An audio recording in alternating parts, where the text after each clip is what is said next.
안녕하세요. 맘땡 대표입니다. 오늘은 여러분들의 선배들의 스펙, 소위 말하면 내가 저 학과를 가기 위해서는 내신이 어느 정도 돼야 되고, 그리고 전망이 어느 정도 좋은지, 그리고 비교과는 선배들은 무엇을 했지? 그 점을 좀 소개해 드릴까 합니다. 오늘 소개해 드릴 학과는 정보보안학과입니다.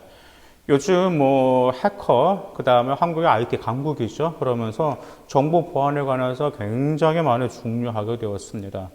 그러면 정보 보안학은 뭘까요? 물론 잘 아시겠죠. 정보 자산이라든지 시스템을 좀 해커나 그런 공격으로부터 보안하는 방법을 바로 정보 보안학과에서 배우게 됩니다.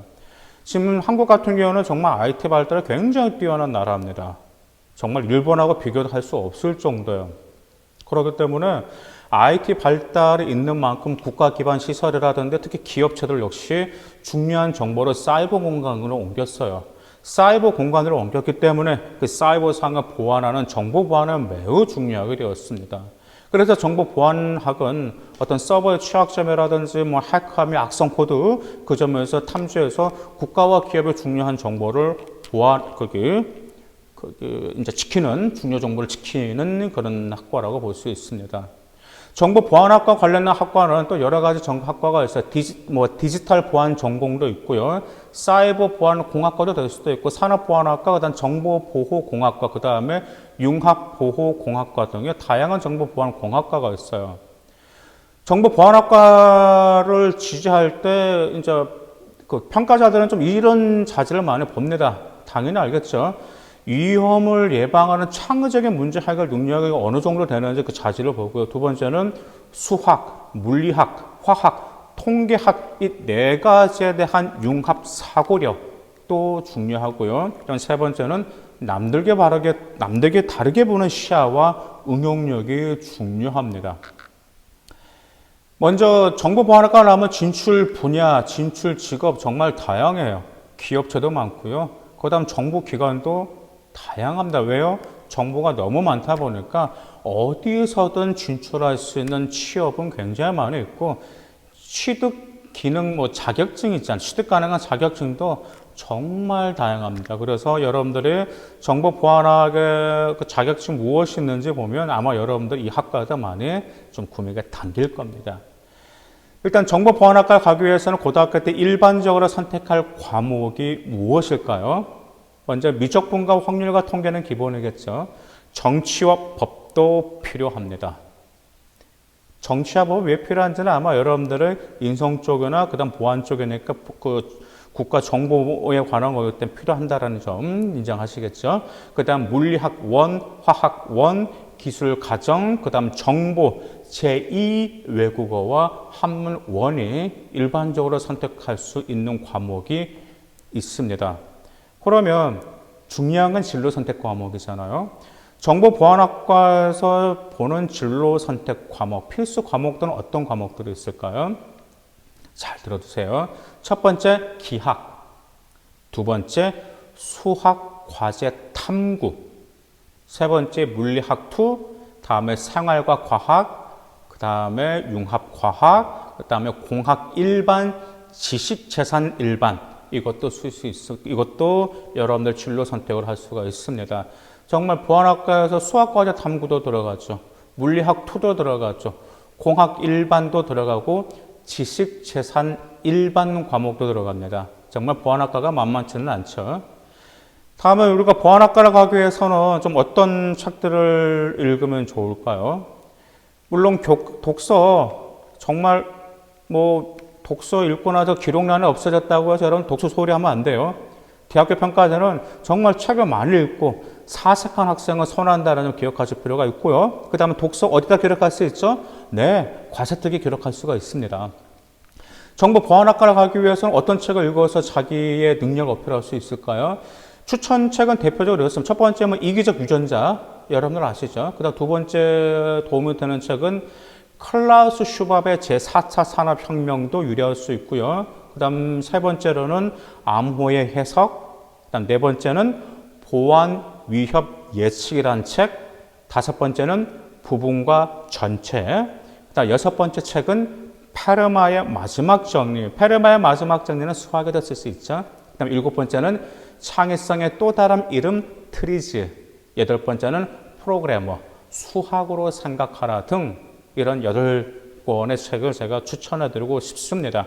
이 8권의 책들 같은 경우는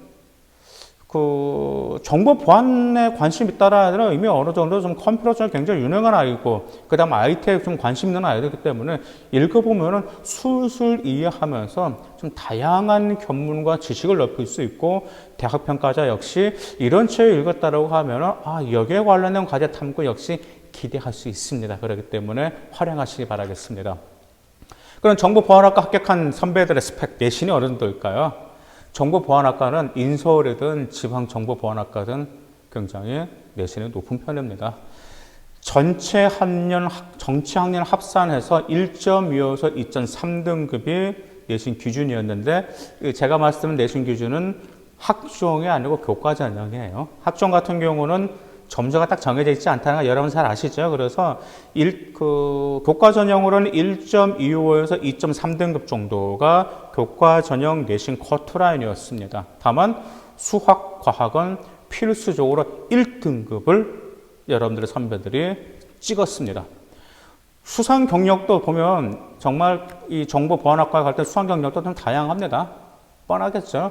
과학 교과대회, 그다음 탐구 발표대회, 그다음 수학 교과대회 이런 쪽에서 우수한 수상 경력이 있었고요. 동아리 역시 진로와 정확했습니다. 프로그래밍 동아리, 과학 동아리, 수학 동아리 이런 점들이 있었어요. 또한 진로 활동 역시 일치적이었습니다. 데이터 마이닝 캠프라든지 광섬유 및 나노 보고서 작성, 그 다음에 창의 융합 IT 공학 이런 다양한 진로 활동을 통해서 자신의 전공 적합성을 보여주기 위해서 여러분들의 선배 기록을 제가 보게 되었습니다. 그러면 정말 중요한 과세특에는 무엇이 기록되어 있을까요? 여러분들도 그 점이 궁금하시죠? 어차피 과세특이 중요하니까. 첫 번째 수학 교과 및 확률과 통계 관련, 이거 좀 더 언급됐어요. 아까 제가 말씀드렸잖아요. 자질에 뭐가 필요하죠? 통계도 융합할 수 있는 사고력이 필요하다 말씀드렸었죠. 또한 정보 교과에서는 컴퓨터 관련 내용이 언급되었고요. 또 물리 툴을 선택해서 이 물리 툴을 진로와 연계된 기록도 나왔습니다. 물리 툴을. 다음에 수학과 관련된 멘토, 멘티 내용도 있었어요. 멘토, 멘티 내용은 저는 좀 학생들을 추천해드리고 싶어요. 왜냐하면 말 그대로 멘토, 멘티는 어떤 아이가 수학을 못하면 그 친구의 수학을 도와서 수학의 흥미를 불러일으키고 또한 그 친구가 수학 점수, 실력도 향상되는 것. 이것은 물론 자신의 수학 능력도 보여줄 수도 있지만 인성도 보여줄 수 있기 때문에 멘토, 멘티도 다 들어갔습니다.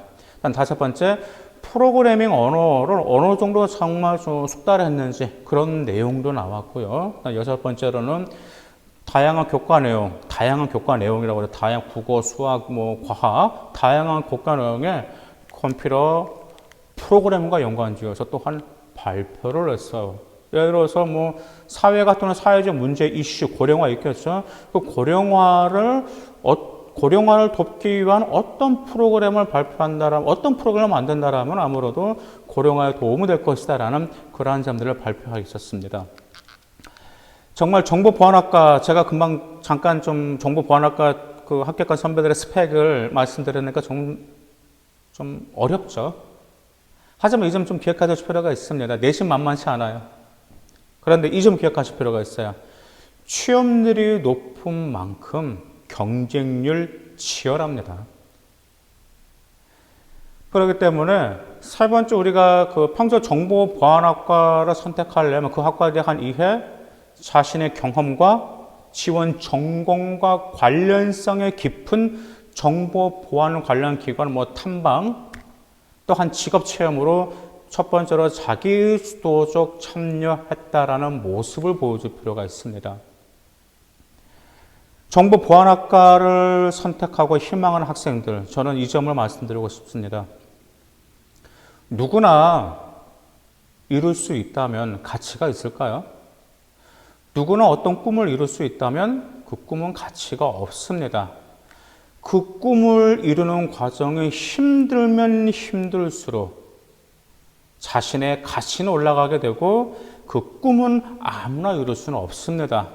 그래서 쉽게 이룰 수 있는 꿈과 목표를 정하지 마시고 남들도 쉽게 따라갈 수 없고 매우 힘든 과정에 도달해야 되지만 이룰 수 있는 목표가 정말 여러분의 가치와 여러분의 자존심과 자긍심을 올려준다는 점을 마지막으로 말씀드리고 싶습니다. 감사합니다.